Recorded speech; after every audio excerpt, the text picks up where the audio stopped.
December the 19th. And it is what? Well, we'll say it's plus 8 or 9 Celsius. And it's plus 45 degrees Fahrenheit. That's pretty good for this time of the year.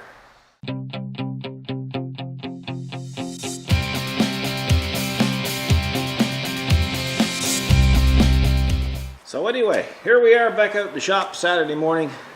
Well, it's almost dinner time, actually 10 to 12. It's a beautiful day. The snow was 99.9999% gone. So hopefully we'll have palm trees growing by Christmas Day. Anyway, the last video, the remod of a mod. A few fellas posted and said, well, you know, you did a nice job, this and that, whatever, but you should put an E-clip on the inside to hold the handle on.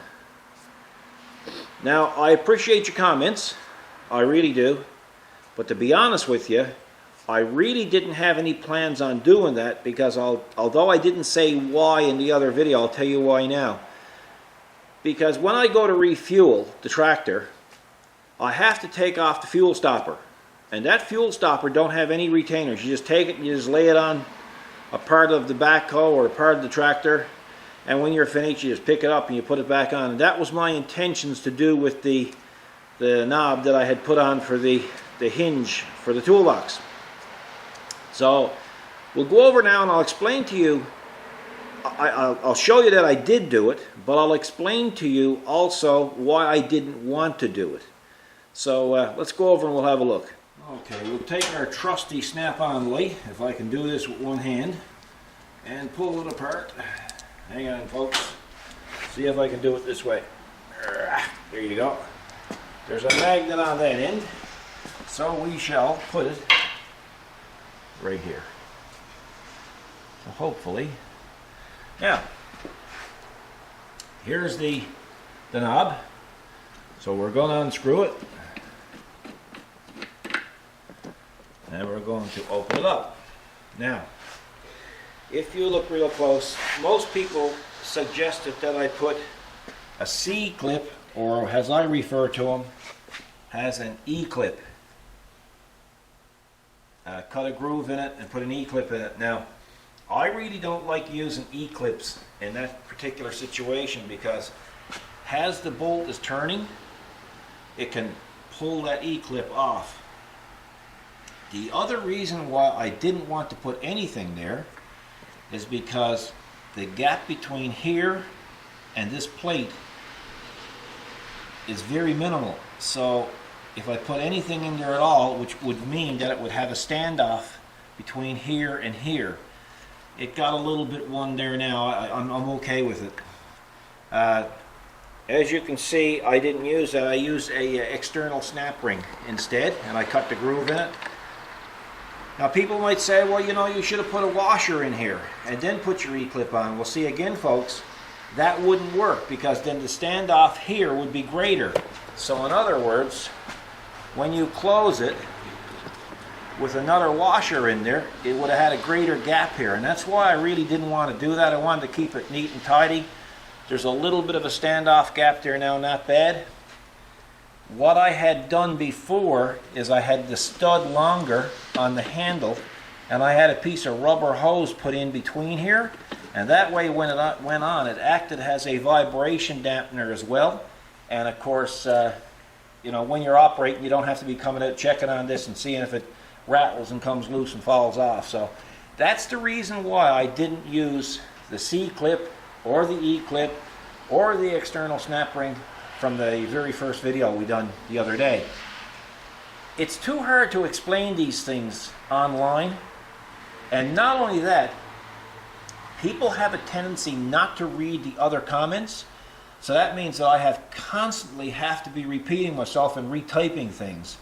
Like, I'd say probably 5 or 6 people suggested the C-clip. It's kind of crazy because if you had to read the other comments, you would have said, well, okay, well, there's no point in suggesting that because it's already been suggested. But anyway, so I find I learn more from the comment section than I do actually from most videos. So just something to think about. So we'll put our light back in, and that should end that particular part of it. So I'm just basically just trying to show you my way of thinking when I'm doing something. It might appear to you that I left it out or I didn't think about it. I had thought about it, and I had thought about using many different types of hardware to keep that thing closed, including locks and whatnot. But for me, the simplest and best solution was the way that I had it first, was with the long bolt, with the rubber washer. You put it in, and the vibration was taken care of, and it was closed right tight. So, but anyway, we'll leave it like that. If that persists, or if that proves to be a problem, I'll just revert back to the way that I had it, and I'll use another handle or another knob with the rubber. So anyway, if you can and you're making suggestions, just check the comment section to see if there's any more comments the same. That way I don't have to try to duplicate, because everybody likes to have answers, and I try to answer everybody. But I think what I'm going to have to do from now on, because it's taken up a tremendous amount of time, is if there's any duplicate questions, I'm just going to have to answer one, and hopefully the rest of you folks will read the comments and see if it's already been answered. That's the same thing when we're doing these little games and quizzes, you know, where you can win stickers and stuff. You know, I don't know how many people guessed the same thing, and I answered it, but I had to answer probably the same thing 5 or 6 times. Oh yes, and a long-time viewer by the name of Leo D. Leo, I can never reply to your comments because you have your comments locked out. So you have to go into Google Plus and check your privacy boxes, because that's why I haven't replied to you in a long time. It's because I simply can't. Anyway, it's a nice day here now. So this next thing I'm going to show you was kind of inspired by a Facebook friend of mine from New Brunswick, and we'll go out and we'll have a look at it. So if you have a look at these 2 old pumps, well, I put a fire extinguisher on it years ago. Now, these pumps have been here for, I'm going to say, probably 15 years. So they were all restored when I put them there, and they're getting a little ratty looking now. And I've suggested to a few friends and customers that I should restore them again, and everybody says, nah, leave them like it is. It gives them that patina. So I guess, I'll let them go another year or so, and then I'm going to restore them.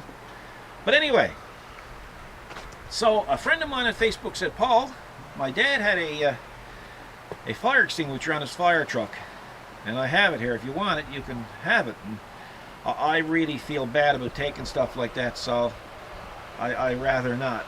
But anyway, so I knew I had one similar once I saw the picture. So I got to thinking, I wonder if this is all brass. So what I'm going to do here now is just going to do a little test. So, no, it's not, if it is brass, it's pretty well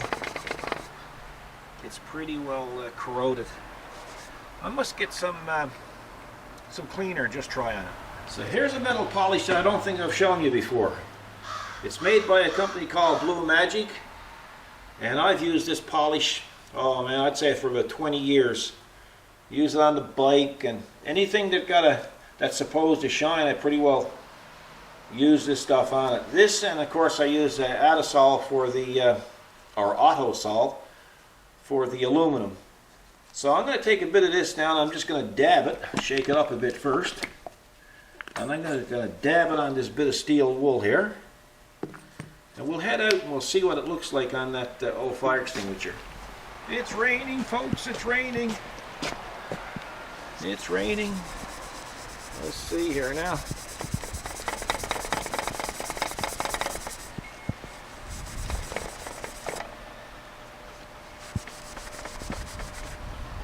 Well, yeah, it would shine a little bit. Maybe we'll take it off and see if we can get it to shine up. Well, I had to use some brute force and ignorance to get that off. off the holder. So I'll go get the polishing set hooked up and see if we can make something out of this thing. It's old, don't know how old, don't see any dates on it. It's the Dayton one, Ohio, so maybe I'll see some maybe I will see some dates on it when I get at it. So this is the setup that I use for polishing. Now most of the time, folks, I use this on aluminum, like when I'm doing motorcycle restorations. And I always use it outdoors because of the fuzzies that comes from the buffing wheels. These are 10-inch buffing wheels, and they get little fuzzies all over the place. So I'm going to see how this works out. I can't go out by the door now because it is pouring rain. I didn't know it was going to be raining this early. My intentions were to do the polishing outside, just to show you how it's done. And that stand that it's on, that's a multi-stand that I made out of pretty well scrap, and it's used for different items like a pipe bender. You know, if I'm out doing something mobile or out on the job site, I take that with me, throw it up in the trailer or the back of the truck, and I put my bender on top of it. And it also acts as a stand for the buffer. It's a nice height. The buffer itself is probably 2 or 3 years old. There's the specs on it. It's got a switch, high and low. It's 110 amps or 120 volts. It's 370 to 750 watts on high and low. Amps on high is 630. Amps on low is 336. So on high it runs anywhere from 1700 to 3450. And of course you can see the specs there on it anyway, I believe. Yeah, so I kind of like to use the low RPM. It's a 1 horsepower buffer. What I like about this buffer is the fact that it is 1 horsepower. Now Princess Auto has a buffer now, and it's a 1/2 horsepower. In my opinion, you know, if you're doing something heavy, a 1/2 horsepower is not enough. You can put a lot of weight on these things and not stall it out on a 1 horsepower. So I use compounds. Compounds. Where is my compounds? I just had my compounds. Oh, in my pocket. So on this job we're going to use 2 compounds. We're going to use a white and, holy moly, that's a white. I got to go get another compound. Hang on. Okay, so here's the gray. So this is a rough compound. This is a finishing compound, the white. When you're polishing, you never mix up the compounds on the brushes, on the buffing pads.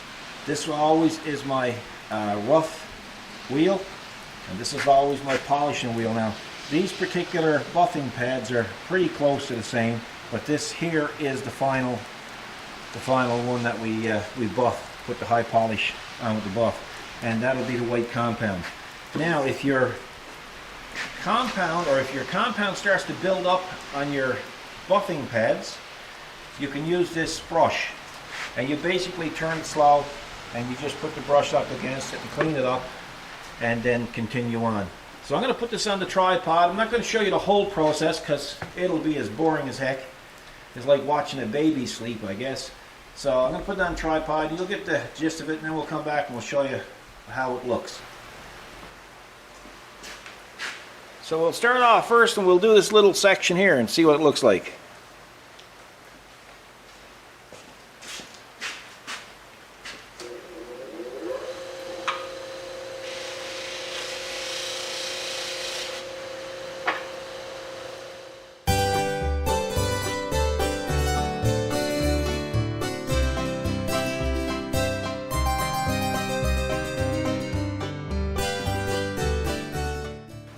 Okay, folks, this is what we had.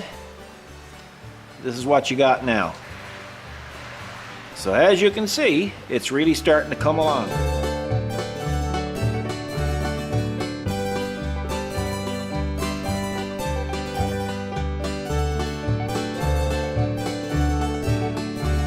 Well, folks, as you can see, it's coming along very nicely. Ran into one problem. The heat from the buffer is starting to peel the glue off the label. That's okay, we'll re-glue that after I get it buffed.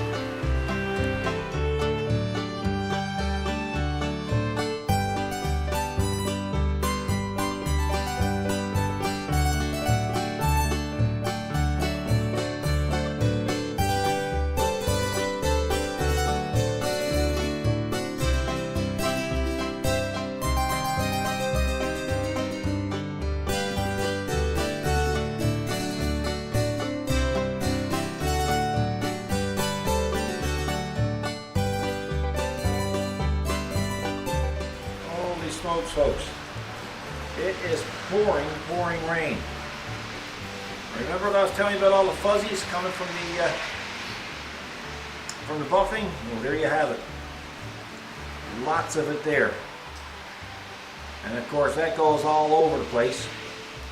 So I'm going to have to cease operation, because that's up my nose, is in my ears, and there's places that I don't even care to mention. Back now and shortly and show you at least what I did accomplish in that short period of time. Okay folks, that's all I'm doing with this today. I've still got some work to do on the handle, but as you can see, it's very shiny. There's a couple of places where it's pitted, but it's not too bad. I've never done underneath too good yet. On top is getting there, but the problem that I'm having here right now is the fact that it's damp because of all the water, and if any water gets on the compound or the buffing wheels, it smears it. And also too, you'll notice at the end of the video there, when I was polishing it, I had a different pair of gloves on, and I had to put them on because this stuff gets quite hot, and I don't mean warm, I mean hot when it's being buffed. So really, you should have welding gloves on or something. But yeah, so you can see what can be done with some buffing compound and a decent buffer. So I hope you enjoyed seeing that. I'm going to end up probably into just putting it back out where it belongs. But it was kind of cool to see it. Folks, what you're seeing me doing here now with this buffing, this is almost sacrilegious to some people, because some people love to see the patina on old stuff. And some things I'm like it, but when I see brass, I need to have it shiny, and chrome, I need to see it shiny. I don't look at the value aspect of it, I look at the aesthetics of it. So, no hate mail, please, saying I shouldn't have done it. It's going to be outside, and 6 months is going to look as bad as it was when I just buffed it. So, just wanted to point that out to you. That's what it looks like back on the pole. We'll see how long it takes now for that to tarnish. I didn't wax it, I didn't do anything with it, I didn't clear coat it. So, kind of an experiment for the rest of the winter. There you have it, folks. I got cleanup to do. Man, I'm in some state. I got fuzzies all over me. I'm itchier than an old dog with fleas. So I'm going to hose down the floor. Going to go in and do some editing. Throw this up for you, give you something to watch today or tonight or tomorrow or whenever. So thanks for watching. Hope you enjoyed it. Just a little project I came out to do. Not much good for sitting down taking it easy, so I needed something to do, so figured I'd get the buffer out. Holy smokes. Anyway folks, don't go texting and driving. Don't go taking up handicap zones. Don't go drinking and driving this holiday season. And we'll see you in the next video. You guys take care, and God bless.